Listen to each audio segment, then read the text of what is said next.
تو پہلے 10 دن ختم ہو گیا، جس کو کہ میرے نبی نے کہا کہ پہلا عشرہ رحمت کا ہوتا ہے، اللہ تعالیٰ کی رحمت کے دروازے کھلتے ہیں، آؤ بھائی مانگ لو، لے لو، جتنا چاہیے آ جاؤ۔ تو دوسرا جو 10 دن ہے، جو اب کل 10واں روزہ ہے، اس کو مغفرت آپ نے فرمایا کہ اس میں اللہ پاک کی طرف سے خاص طور پر یہ جو وہ نہیں ہوتا، وہ سیل لگاتے ہیں یہ تاجر دکاندار کہ بھئی سستا ہے، لے لو لے لو، لوگ ٹوٹ پڑتے ہیں، حالانکہ ان کا پرانا مال ہوتا ہے اور اس بہانے سے وہ نکالتے ہیں، ورنہ کون آج کسی کا بھلا چاہتا ہے، ہر کوئی لوٹنے کے چکر میں ہی ہے۔ تو اللہ کی طرف سے ایک سیل لگتی ہے، آ جاؤ بھائی، لیکن شرط یہ ہے کہ توبہ کرو۔ ایک آدمی توبہ نہیں کرتا اور ایک آدمی اللہ کے سامنے جھک کے توبہ کرتا ہے، تو دونوں میں بڑا فرق ہے۔ اگر یہ فرق اللہ نہ کرے تو پھر کربلاؤں کی ضرورت کیا تھی؟ پھر اللہ کے نبی کے نواسے کو اپنا سر کٹانے کی کیا ضرورت تھی؟ تو پھر تو سنان بن نبی انس جس نے آپ کا سر کاٹا، وہ اور حسین برابر ہو گئے۔ تو توبہ شرط لگائی کہ تم توبہ کرو، میں معاف کروں گا۔ اچھا، پھر میں اللہ کے نبی پہ قربان جاؤں، آپ نے ہمیں بڑی سہولت دے دی۔ آپ نے کہا ما اسر من استغفر وَإِنْ عَادَ فِي الْيَوْمِ 70 مرة، جس آدمی سے دن میں 70 دفعہ توبہ ٹوٹی، 70 سے مراد ہے بہت زیادہ، ہو سکتا ہے 200 باری ٹوٹی ہوئے، جس آدمی سے 70 دفعہ توبہ ٹوٹی ہو، یعنی ایک دن میں بہت دفعہ ٹوٹی ہو اور وہ ہر دفعہ توبہ کرے، تو اللہ کی نظروں میں مجرم نہیں ہے۔ ایک گناہ کرے اور پکا ہو جائے وکھی جیسے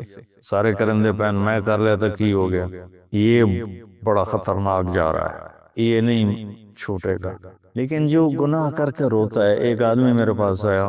2-3 دفعہ آیا، پھر تو ملاقات نہیں رہی، شراب کی عادت، تو اتنے صدمے اور افسوس کے ساتھ مجھ سے کہتا میرے لیے دعا کریں، مجھ سے شراب چھوٹتی نہیں، اور ایک دن تو اتنا رویا اس کی چیخیں نکل گئیں۔ تو اس کا معاملہ بہت آسان ہے، اور اگر کوئی توبہ پہ پکا ہو جائے، یہ تو وہ ہے کہ توبہ کرتا ہے، توڑتا ہے، کرتا ہے، توڑتا ہے، پھر کرتا ہے، پھر کرتا ہے، پھر کرتا ہے۔ ایک دفعہ جاوید چودھری صاحب مجھ سے کہنے لگے کہ آپ تو لوگوں کو گناہوں پہ دلیر بنا رہے ہیں، آپ کا نوکر اگر 3-4 دفعہ غلطی کرے آپ اسے رکھیں گے؟ میں نے کہا چودھری صاحب آپ نے طارق جمیل اور خدا کو ایک بنا دیا،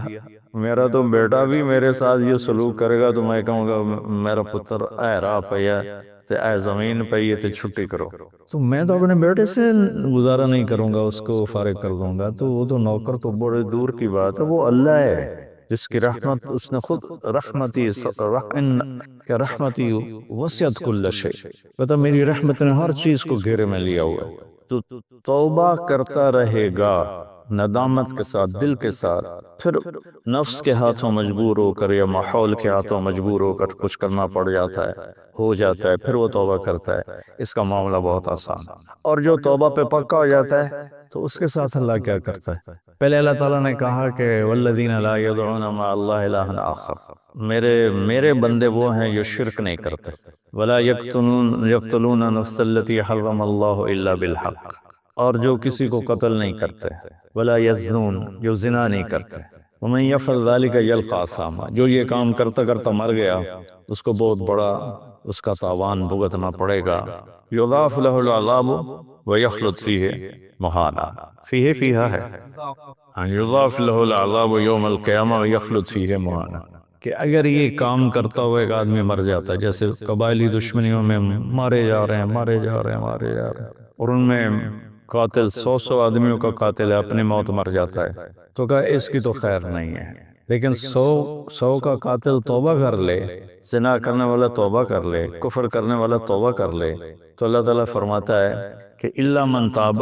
وآمن وعمل عملا صالحا فاولئک یبدل اللہ سیئاتہم حسنات، پھر میں کیا کرتا ہوں کہ اس نے جو توبہ پکی کر لیتا ہے، پکی، تو میں کیا کرتا ہوں اس نے زندگی میں جتنے گناہ کیے ہوتے ہیں وہ مٹا کے نیکیاں لکھ لیتا ہوں، ہر گناہ کے بدلے ایک نیکی لکھ لیتا ہوں۔ ایک دفعہ نعیم بٹ صاحب میرے بڑے پیارے بھائی ہیں، دوست ہیں، کہنے لگے مولانا صاحب میری نیکی آپ سے زیادہ ہے، میں نے کہا کہ میں تو کوئی دعویٰ نہیں کیتا بھئی میری ہیں زیادہ، کہا نہیں میں لاجک دیتا ہوں، کہا ہم نے اتنے گناہ کیے ہیں کہ جس کی حد کوئی نہیں، شوبز کی دنیا میں تھے وہ، تو اب میں نے کر لیے پکی توبہ، تو آپ کی نیکی ہیں اتنے نہیں جتنے میرے گناہ ہیں، وہ سارے لکھے گئے نیکیوں میں، تو میری نیکیاں آپ سے بڑھ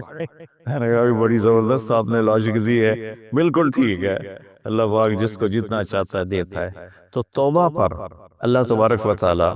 ہر شے معاف کرتا ہے۔ یہ مہینہ مغفرت کا ہے، بخشش کا۔ یہ مطلب نہیں کہ بھائی ڈنڈ بھی مارتے رہو اور اللہ بخشش کر دے گا۔ اللہ تعالیٰ جس کو چاہے معاف کر دے، اللہ کی رحمت کسی شے کی حقوق العباد معاف کر دے، حقوق اللہ معاف کر دے، اللہ کو کسی چیز کی کوئی رکاوٹ نہیں ہے۔ لیکن اس کا قانون ہے ان رحمت اللہ قریب من المحسنین، میری رحمت ان لوگوں کے قریب ہے جو عمل کو خوبصورت بنا کے پیش کرتے ہیں اس کی بارگاہ۔ تو ایک صحابی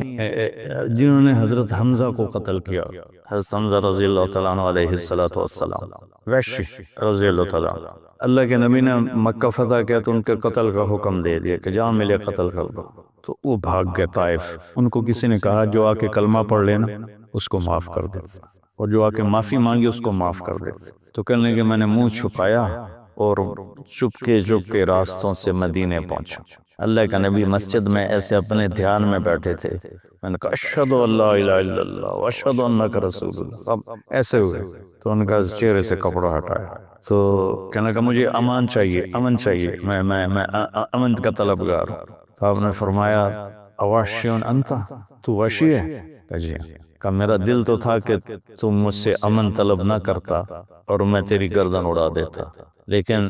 میرا رب کہتا ہے کہ وَإِنْ أَحَدٌ مِّنَ الْمُشْرِكِينَ اسْتَجَارَكَ فَأَجِرْهُ حَتَّى يَسْمَعَ كَلَامَ اللَّهِ، اگر کوئی آ کر مشرک آپ سے پناہ چاہتا ہے تو اس کو آپ پناہ دیں، تجھے پناہ ہے، کچھ نہیں، بول بیٹھ۔ تو کہنے لگا میرے کچھ سوال ہیں۔ آپ نے کہا کیا؟ پھر کہنے لگا مجھے امن تو ہے نا، مجھے کہیں گے تو کچھ نہیں ہے۔ آپ نے کہا نہیں کچھ نہیں کہتا، آپ کا رب کہتا ہے جو شرک کرے، قتل کرے، زنا کرے وہ جہنم میں جائے گا، جو میں نے ابھی آیت پڑھی۔ میں نے تو یہ سارے کیے ہوئے ہیں، تو کیا میرے لیے گنجائش ہے؟ آپ نے کہا اللہ کہہ رہا الا من تاب وآمن وعمل عملا صالحا فاولئک یبدل اللہ سیئاتہم حسنات وکان اللہ غفورا رحیما، کہ اللہ تعالیٰ فرما رہا ہے جو توبہ کر لے، جو ایمان لے آئے، جو اچھا عمل کرے تو اللہ معاف کر دے گا۔ وہ کہنے لگا ایمان بھی لاؤں، توبہ بھی کروں، اچھا عمل بھی کروں، یہ تو بڑی سخت شرطیں ہیں، کوئی اور آسان اس سے راستہ ہے؟ تو آپ نے کہا ہاں، اللہ تعالیٰ کہتا ہے کہ ان اللہ لا یغفر ان یشرک بہ ویغفر ما دون ذلک لمن یشاء، میں شرک معاف نہیں کروں گا، باقی جس کو چاہوں معاف کروں۔ تو اس پر کہنے لگا وحشی مجھے قتل تو نہیں کرے گا نا، مجھے امن تو ہے نا؟ آپ نے کہا ہے۔ کہا اچھا اگر وہ یہ کہتا ہے کہ میں شرک معاف نہیں کروں گا، باقی جس سے چاہوں معاف کروں، اگر مجھے معاف نہ کیا تو مجھے کلمہ پڑھنے کا کیا فائدہ؟ تو پھر آپ نے تیسری آیت اس کے سامنے پیش کی، کیا میرے نبی کا ظرف ہے چچا کے قاتل سے کیسی بات کر رہا، اور ایسی بے دردی سے قتل کیا گیا، ناک کاٹ لیا گیا، کان کاٹ لیا گیا، پیٹ چیر لیا گیا، کلیجہ ہندا نے چبا لیا اور سرب آنتیں نکال کے باہر پھینک دیں، اور آپ ان کی میت پر اتنا روئے تھے کہ آپ کی ہچکیاں لگ گئیں۔ تو اللہ نے جبریل کو بھیجا کہ جاؤ میرے محبوب سے کہو کہ آپ روئیں نہیں، ہم نے حمزہ کو عرشوں پہ لکھ دیا ہے، حمزہ تو اسد اللہ و اسد رسول ہی، حمزہ اللہ اور اس کے رسول کے شیر ہے، ہم نے عرش پہ لکھوا دیا۔ تو کہنے لگا اگر مجھے معاف نہ کیا تو پھر مجھے کلمہ پڑھنے کا کیا فائدہ؟ تو پھر آپ نے تیسری آیت اس کے سامنے پیش کی، یا عبادی الذین اسرفوا علی انفسہم لا تقنطوا من رحمت اللہ ان اللہ یغفر الذنوب جميعا انہ هو الغفور الرحیم، اے میرے نافرمان بندو، کتنا پیار سے بلایا نافرمانوں کو، اور میرے کہا، آدمی سوی اولاد کو کہتا تم میرے چنے جمع،